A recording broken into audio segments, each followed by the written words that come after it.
3 hours before Real Madrid won their 13th Champions League in a final for the ages, the Olympic Stadium was all quiet. Too quiet. Lonely Ukrainian policemen with distant stares and skinny assault rifles paced the deserted concourses.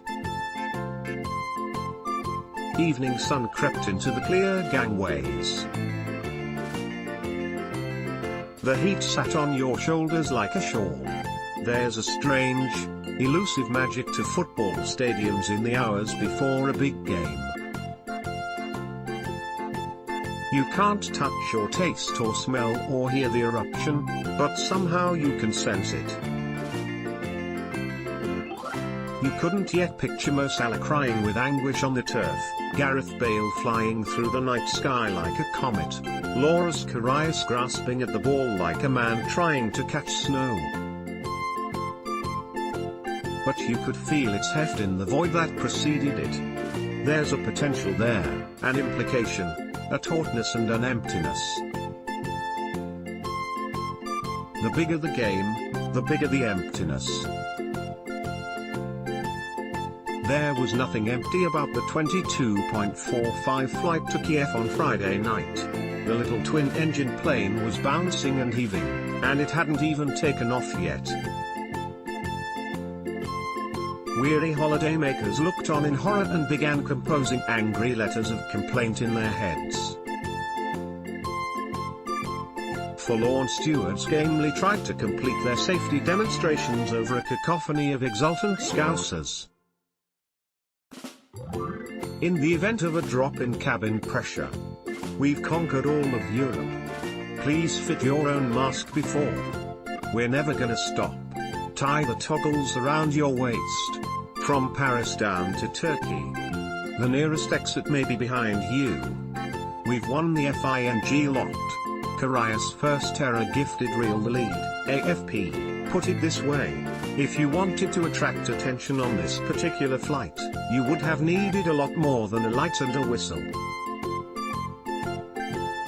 They had flown all the way across Europe, from its very western edge to its very eastern frontier, for a single game of football that many of them didn't even have tickets for.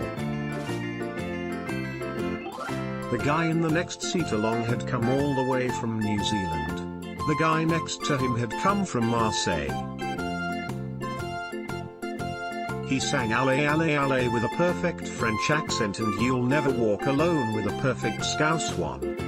They had come from all over the world, with vague promises of a dingy hostel bed, or a friend's floor, or nothing at all.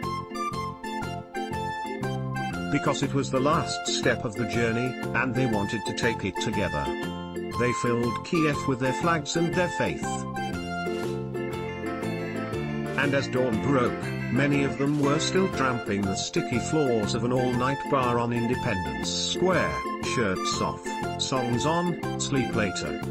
Main level for Liverpool, AFP. There are lots of good arguments against hosting Champions League finals in medium-sized cities, like Kiev: revenue, infrastructure, hotel availability, that sort of thing. One argument in favor is that there is something vaguely enchanting about the spectacle of seeing an entire city submerged in football for the weekend. There was virtually nowhere in central Kiev where you would have been unaware that a Champions League final was taking place. Not even the Chernobyl Disaster Museum, where a single Real Madrid fan in a Casimir jersey stood reverently before a scale model of a rescue worker in a hazmat suit. Then, the football. On one level, it almost feels like the football bit belongs in a separate article, because the irony of football is that for most of the time, what happens on the pitch and what happens off it may as well exist in separate universes. No football trophy was ever won by singing.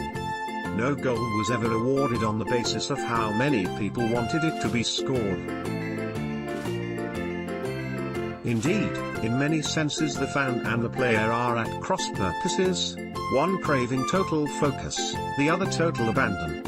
Bale leapt and fired Real back ahead, Getty, so, do you block the madness out, or let it in? Real Madrid are very much from the blocking school.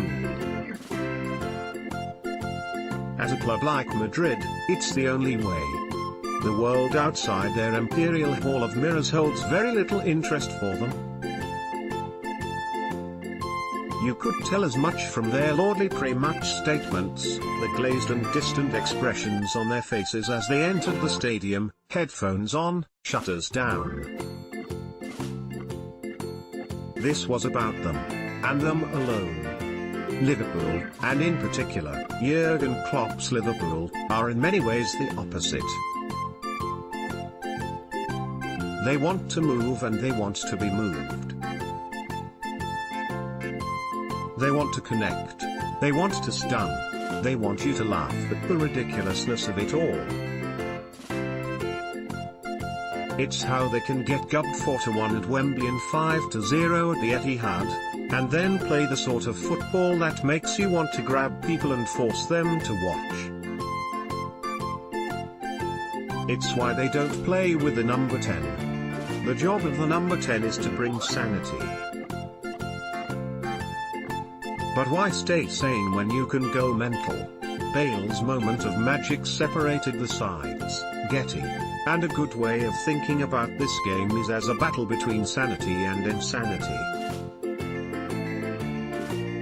Real Madrid began sanely, trying to control the game, drawing the sting, playing the ball and not the occasion. Liverpool, by contrast, threw open the curtains and let the madness in. There was a moment early in the game, before all the madness that came later, when Trent Alexander-Arnold had a shot saved, and the reaction of the Liverpool fans was not the usual deflation, but the very opposite, the whoop of approval, that refracted into resounding applause, that swelled into a feral roar of hunger and lust. How decisive was Salah's injury? Real Madrid would still have won, I think. They still would have had Bale, and Liverpool would still have had Karius. But the very sight of seeing their talisman trudge from the pitch in tears put the brakes on Liverpool at just the moment when they needed to hit the throttle. Adam Lallana, perhaps Liverpool's sanest player, replaced him, and they were never quite as crazily effervescent thereafter. On the touchline, Klopp tried not to look like a man whose heart was quietly breaking. Karius errors proved so costly for Liverpool, Getty. The first mistake by Karius, on the other hand, might have been the best thing to happen to Liverpool. It shook them out of their sagging stupor, and for a short while the game was overcome by a terrific insanity, the sort of weirdness that on a good night can drive even a great side like Real Madrid out of its family-sized comfort zone. You could almost see Liverpool re-engaging, one by one. The madness had driven them to this predicament, and only madness could get them out of it. And so as Liverpool won a corner on the right, you could see James Milner firing up the crowd as he went to take it. They hadn't stopped roaring when Sadio Mane prodded home Dejan Lovren's header. Liverpool had let the madness in again, and suddenly all the old truisms, Real don't give away 1-0 leads in finals, Sergio Ramos doesn't get beaten in the air and end up prone on the turf rubbing the side of his head, clubs the size of Liverpool don't win Champions Leagues, and certainly not when their best player has his arm in a sling, were again open to negotiation. But then came the greatest irony of all. A club that had got here by believing in the impossible were undone by the very same phenomenon. Perhaps nobody but Bale believed, as he shuffled into position and took flight, that the ball was going to end up anywhere but in the stands. A few lifetimes later, it was nestling in the back of the net, and a world was collectively lifting its jaw from the floor. Finally, Real had embraced their own inner madness, and it had won them an unprecedented third Champions League in a row. Karius's second error was the unhappy coda the game scarcely needed.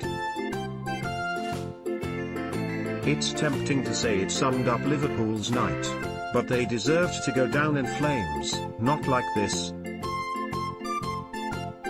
And as the final whistle blew and Madrid's substitutes flooded the pitch, and the pyrotechnics went off, and Liverpool's shattered bodies finally peeled themselves off the turf, it was to Karius that the eye was instinctively drawn, a man at the very center of everything, and yet entirely peripheral, a man who has just played the biggest game of his life, and yet who was feeling nothing at all. The bigger the game, the bigger the emptiness.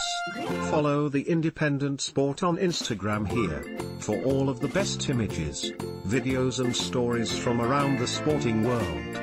Reuse content.